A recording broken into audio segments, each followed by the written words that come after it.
ආයිබෝවන් දුවේ පුතේ.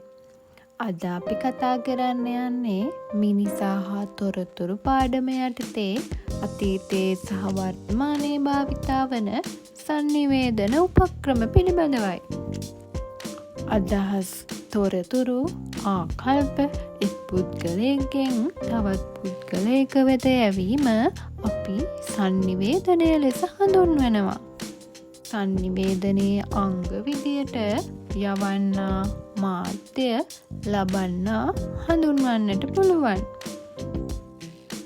ඊළඟට අපි බලමු අතීතයේ sannivedanය සඳහා යොදාගත් උපක්‍රම මොනවද කියලා. අංග චලන මගින් කතා බහ, හූ හඬ මගින් කටින් කට, ඒ වගේම කොඩි එසවීම, අණබෙර ගැසීම, ගිනි ගොඩක් ගැසීම මේ ආදී විවිධ උපක්‍රම මගින් sannivedanය සිදු කරා. ඒ වගේම අතීතයේ අපේ පැරැන්නන් සතුන් මගින්ද sannivedanය සිදු කරා. sannivedanය සිදු කරන්න අශ්වයන්, පරවියන්, හංසයන් වගේ සතුන් ඔවුන් යොදාගත්තා.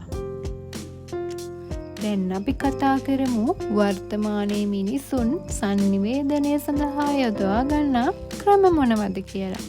ලිපි, පුවත්පත්, දැන්වීම්, පෝස්ටර්, ගුවන් විදුලි, රූපවාහිනී වැඩසටහන්, සඟරා, පරිගණක, පුස්තකාලය, ඒ වගේම දුරකථනය, අන්තර්ජාලය සහ ඊමේල් මගින්ද නූතනයේ මිනිසුන් sannivedanය සඳහා තොරතුරු හුවමාරු කරගන්නවා.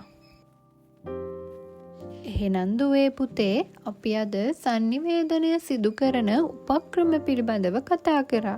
ඊළඟ දවසේ තවත් අලුත් පාඩමකින් අපි හමු වෙමු. එතකන් Little Wonders YouTube channel එක subscribe කරලා තියාගන්න.